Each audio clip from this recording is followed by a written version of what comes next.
Back, Mahjubin here. In today's video, I will narrate the summary of William Shakespeare's Sonnet 86.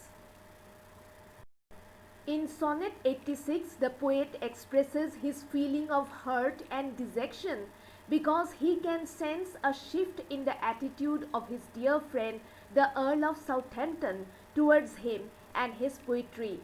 Shakespeare demands certain answers from his friend. He wants to know if his verse has been overshadowed by the poetic capabilities of the rival poet.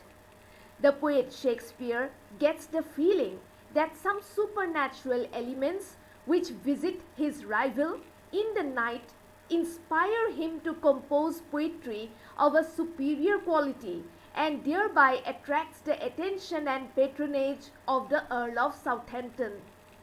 The rival poet is probably George Chapman or Christopher Marlowe.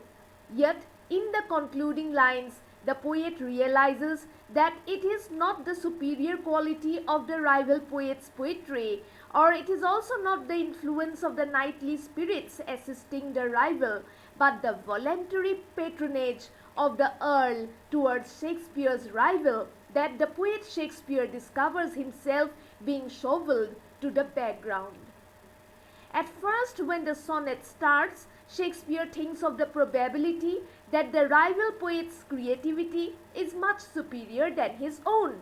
He also has the feeling that the higher quality of the rival's verses had drawn the interest of the Earl of Southampton. Next, the poet says that if the rival poet's poems in praise of Shakespeare's friend were truly better than Shakespeare's own, it must have been due to the influence of some knightly spirits which visited the rival while he was writing, and the influence of these spirits might have raised the standard of the rival's poetry. Yet, while concluding the sonnet, the poet Shakespeare says that what he had assumed at first was wrong. He feels that the Earl of Southampton, his dear friend, had voluntarily shifted his patronage and attention to the rival poet without the rival or his spirits doing anything at all to deserve them.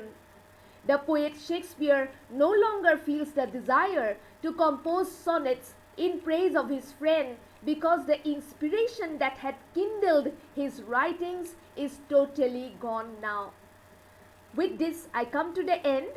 I have already uploaded the explanation video related to Sonnet 86. Do check it out, and until we meet again, bye.